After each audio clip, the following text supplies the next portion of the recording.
You know, when you pick up feed for your animals, you can't really keep it in the plastic or the paper bag that it comes in. Feed storage is very important because when you have to invest your money to go buy something you can't exactly make yourself all the time, you want to protect that investment. We've tried a number of things over the years, and I would say that the three biggest problems with feed storage are some of the threats. So one of the biggest problems is going to be water. If you've got too much standing water or if you've got a lot of rain, that's going to cause your food to rot or mold or just become useless. Another problem is going to be rodents. And then the third problem is actually going to be your own animals. We've had a number of goats and sheep that they know there's feed in some of these. So they can actually eventually ram them, knock them over. If you don't have them bungee corded over the top, they'll rip them open. And actually some of them can overeat to the point that they can die from it. A couple years ago we actually lost some sheep because they ate too much feed and they died. So that's a very sad way to have an animal go. You lose some money in your feed, you lose an animal, a terrible situation. So I'm working on solving some of those problems today. One thing that we've tried over the years is just trash cans. I don't exactly like them. One thing that happens is over time, this can get kind of pushed back and forth. You can wind up with holes next to the handle. We've tried a number of times of just kind of putting a sealant over it to stop it, but it always seems to break through. There's holes in here right now. And you can see the handle wiggling. And then also, this has had enough kind of ground contact that there's holes in the bottom of here. That is super not cool because eventually the animals, like the mice, can kind of come in through the bottom too. Recently we found someone up in Springfield, Missouri who is selling these metal drums. This is a 55-gallon drum, it's metal.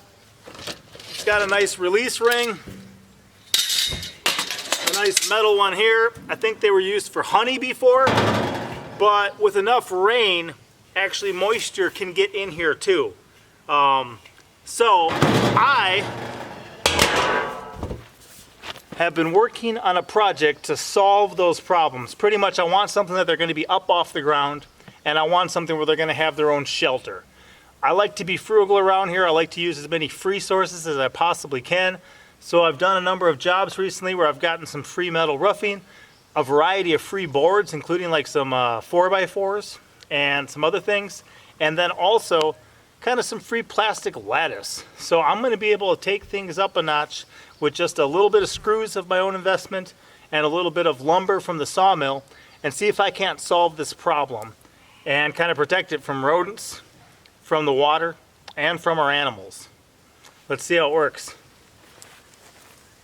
Today I have a good pile of free sources which is going to come in handy. Working on some stuff here in our old quail barn, and I'm actually going to build a lean-to off the side of there for our compost so that it doesn't get as wet as it gets around here. And I moved this pile of lumber that was here, firewood, logs, and I'm going to build a little storage area for feed. I want it up on a couple pallets and have it covered because a number of the way that we've been trying to store our feed includes garbage cans. There's one there. Includes some barrels, but nothing really seems to be watertight. So we're always running into a thing with moisture and feed, which is not good. And then also sometimes the sheep and goats get a little curious about the feed and they like to knock it over and eat it. So in areas that the sheep and goats are going to be, we wanted things to be a little more secure. So I'm going to work on a couple things, and thankfully I went and did a job recently. All of these old 4x4s came off that job. Some 2x8s, some deck boards. So, and then I do have some free pallets as well. So I'm going to get moving on that. Hey, how you doing? Yeah, you look wild. I'm just saying, you look wild. So here's the goal. the area to work on, and we'll see. But the price is right. You know, sometimes it makes sense to do a job just to get a bunch of stuff like that for free, but when you get paid to do things and then you get to bring home materials like this, that is even better. So we'll see how it goes. So here it is, all swept up. I took all of the leaf litter and sawdust from cutting things up and rotten wood and whatever, and put it over on some thornless blackberries I'm planting along the border between the guinea pen and the chicken pen. So ideally, I think I would put some bricks there, but I don't know if I have any cinder blocks. So I might just do 2 pallets. I'm gonna go check my cinder block inventory. Maybe I'll have enough. So I had to take a break because it got late. But the goal is I'm gonna have it be a little bit taller on this side so it slopes to the back.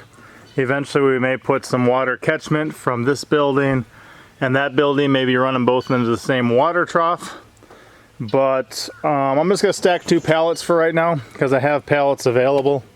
I'll worry about cinder blocks later. So here's where we're at so far. And soon we'll take it up another notch. So we got the roof on. I'm gonna put still 1 more pallet on top of here. I'm gonna double pallet it. Put some barrels in the back and then some trash cans in the front. I'm gonna put something on each side. I think I got an idea for that. And I got that metal there. I was gonna use this sheet of plywood that a friend found at his house and didn't need, but I'm not. But so far, except for the screws, everything's been free here. Free pallets, free 4x4s, free other boards. Oops, no, I did buy this board straight from the sawmill and that one back there, so that's about $2 worth of boards, and then the free metal. Got a little bit more to go and then we will be good. And I may run a little metal across the back of here just to help wind and rain blowing in straight this way. But I gotta run to town quick and then we'll see what it looks like when I get back. So things are starting to shape up here. We've got the 2 pallets there with the board kind of connecting the 2 on the front. I've got that one screwed to the top pallet and also to the 4x4s in the back. What that does is that creates a lip on the front and the back, so you're not going to be able to have a garbage can or a barrel tip off of it. It'll have a lip. We won't have problems with spilling a whole thing. That's going to be huge. I used some of this plastic lattice, which I wasn't exactly originally thinking of, but I used it to kind of block anything from coming in from the sides. And now all I'm going to need to do is put 2 more on here, and I'm going to find a way just to kind of close off this area from the front. Some sort of temporary gate type system, something I can maybe latch and unlatch. I think I just thought of something. I'm going to figure it out, but that'll protect it from the rain, and I may still add like a back section hanging down just to prevent anything blowing. That way is due west, so if I did that, a lot of the storms come from the west. That would help too, but this is going to be huge. Going to help a lot, and I may make another one soon enough over in front of the poultry pens back over there where that garbage can is behind the pitaya. We'll see. So this is the idea I thought of for kind of the gate here. Couple things went on. Number one, this is hog panel, not cattle panel, and I used hog panel because it's got a lot closer together at the bottom. It's also not as tall. I flipped it upside down because a goat or a sheep could put its head through this one especially. So I wanted the smaller ones at the top because that's where they're going to be trying to access the lids from. These could also be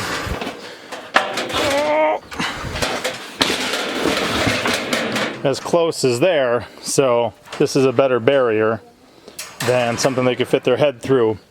I used fencing staples as my hinges here all the way down, and I put in quite a few because again we're dealing with children who are going to be accessing this as well as us. So just 2 quick clips is the locking mechanism here, and then it just kind of swings open. I have a tree there and I have some gate here.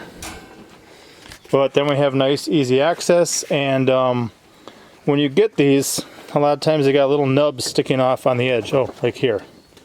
You can see that. So I cut them all off flush on both sides. One, it'll make it easier for this, and two, there's nothing to snag you on with opening that like you would have here. I've definitely ripped pants and shirts like that before. So a good way to keep it. What are you doing with your face? Just how she smiles. I know, a lot of times like she'll be so happy she just looks terrified. So this should be able to keep it better from the rodents, from the rain, and from our animals. Because I told them too, if an animal eats too much feed, what can happen? They can die. Had that happen with Yeah, some of our favorite sheep even. So you guys want to show me how to close this up quick? yeah. And then we've got room for 2 more feeds there, and we'll just keep the stuff that makes sense here, and I'll probably build one similar to it over by the chickens. There we go. It's locked up. This one is a little taller than that one because this one's hanging down. But Well, don't point out all the things that aren't perfect with it. it'll still work. Child, it was looking so nice till you point out my errors for everyone. They probably couldn't even see that on the camera. Now they know. Let's make that face again. Isn't that terrible? Now they know. All right, so hopefully this will help us. I'm still going to pop all these out. That one's kind of concave right now. I want it convex, or like a dome, a hill, not a valley. And punch these back out. And coat them one more time, probably this time with some silicone or something like that. And then maybe to make it look a little nicer, we'll decorate it too. Like over here in front of our old quail barn. See, we're taking all these free lures we found, and there's a garhead. And we're decorating it. A little fishing pole hanging there. Some of that stuff. There's what? Old blades and horseshoes and gears and plow parts. I don't know. I'm working on it. And this area is going to be one of my next areas to work on. I'm going to put a lean-to off of this structure, put the front porch off of this thing, put in some stone down here where the cement ends, put a lean-to over the compost, redo that, and then kind of keep working our way through this area, making everything better. Did you get it locked up or what? Yeah. Or you're trying to make it the same height? Alright guys, that's that anyway. Hopefully you guys learned a couple things. It's one way we're trying to solve some of our problems, and with all those free sources, it came off as a rather cheap project, and it looks really nice. As far as I'm concerned, what do you guys think? It looks great. What did you say about the way it looked nice? You guys said what? Normally I don't build things that look that nice? Yeah. Yeah, I didn't think he was going to build it that much. Normally he just builds Look. stuff and barely finishes it. And Mama Pepper's out in the pasture looking after the sheep. Maybe she'll be closer in one of the other videos. Yeah, see those ones don't talk to me. There we go, that was one. And our cow got dehorned today. That's where I went for the ride. Alright, how do we close our video? Pinky out. Pepper's out. Be out. out. How about the bugger? Bugger out? Where you at? Out. Bugger out. Show me that face one more time. Oh! I'm selling these rabbits. Yes, you are.